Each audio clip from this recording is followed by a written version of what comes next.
Hello. There's not a lot going on at this time of the year here at Homegrown Veg. We're starting to move into our winter months now. I've got all 3 raised beds dressed with some chop and drop. But let me show you something that is going to be growing at Homegrown Veg, growing through the winter months.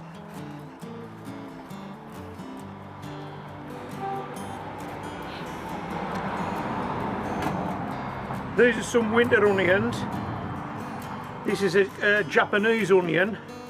These are grown from sets, and there's 6 sets in this 10-inch bucket. I'm not too sure if you'll be able to see this, but they're actually growing under a layer of chop and drop. So what I did was, earlier this year, when the soil in this bucket had been used to grow potatoes or carrots or beetroot or any other vegetable for that matter, put it straight back in the pot, put it straight back in the bucket and covered it with a layer of chop and drop to overwinter it. But because I was going to grow these winter onions, I decided to sow them just below the chop and drop. And hey, look at that, they're looking okay, aren't they? These are my reserves. These are Japanese onion sets in these yogurt pots. If any of the onion sets fall over in those 10-inch buckets, these guys will replace them. We'll just put these on into those 10-inch buckets. If none of those onions fall over, I'll grow these on in these yogurt pots. Now you might be saying, well, hey, you're not going to get much of an onion out of a yogurt pot. But check this out. This is something I done earlier this year.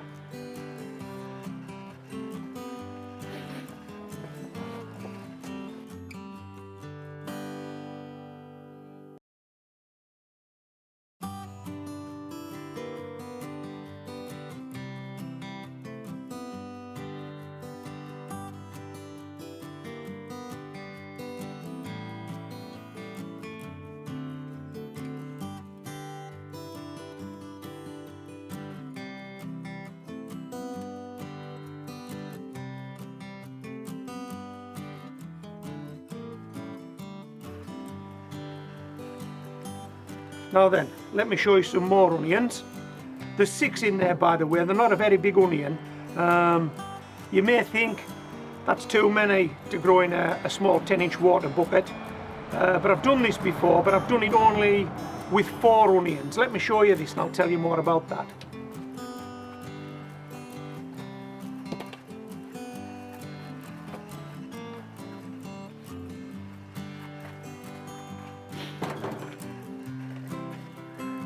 This is an onion called Ailsa Craig that I've grown from seed. There are only 4 in this 10-inch water bucket. We've protected them with these pop bottle windbreaks and held them in place with rocket sticks. Can you see that? There's only 4 in there. Whereas the bucket you looked at prior to this, there were 6 in. The Japanese onions are a much smaller onion than these Ailsa Craig.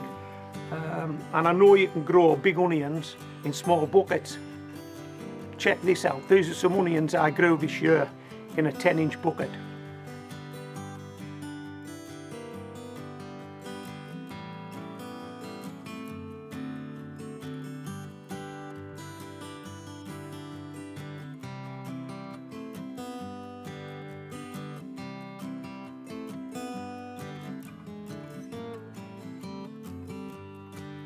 These are some onions I've been given. These are a show variety. As you can see, they've started to grow again. They're sat in these 10-inch buckets in compost, and I'm going to try and grow these for seed. I've never done it before. This will be a first for me. And these are those big show onions. So we're going to grow those on for seed. These 2 guys are sitting indoors at the moment, and we'll bring them out next year at some stage. Okay. These are 2 of my 10-inch water buckets. The soil's back in there, the chop and drop's in place. Seaweed, leaves and grass, just chop and dropped on top of there. That'll compost down over winter. I've already done it in the raised beds, as I've told you. Earlier this week I managed to get my spring cabbages sown in the raised bed. They should have been in quite a bit sooner than this, but I had some maintenance to do. The timbers had gone rotten on the raised bed, so I had to replace the timbers, and of course there was soil being moved back and forward. I just couldn't do it, but I've got those in. One of the things I didn't show on that video was the wind protection. Now check this out, these are mushroom crates that you can store onions in, you can use as a lightweight garden riddle, but you can also use them to protect your seedlings, to protect your plants until your plants become too big. Check this out. Now you see them, now you don't. Now you see them, now you don't. Okay, so that's the protection in place, and we'll take those off, or we'll lift them up higher as the spring cabbages grow. Now what we're going to do with this stuff, well, I'll show you. There's not treacle toffees in this jar, there's spent coffee grounds, and you can get spent coffee grounds from any of the major coffee providers on the high street. Starbucks and Costa will gladly give you their coffee grounds. All you've got to do is ask.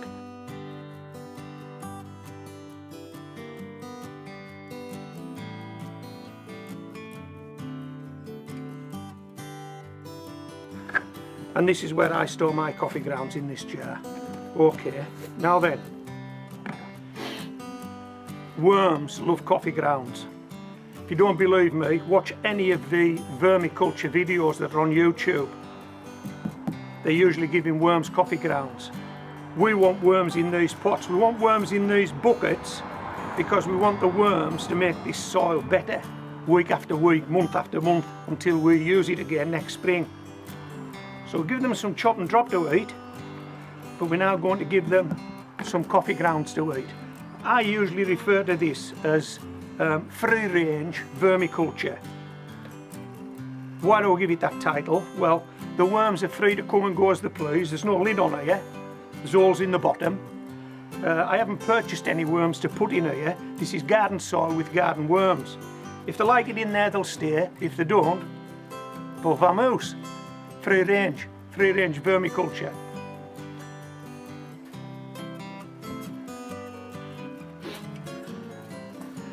This is the coffee grounds, and we're simply going to drizzle some on. Okay, now I've about 30 or 40 of these buckets stacked in the corner of this garden, and I'm going to give them all a little covering, a light dusting with these coffee grounds.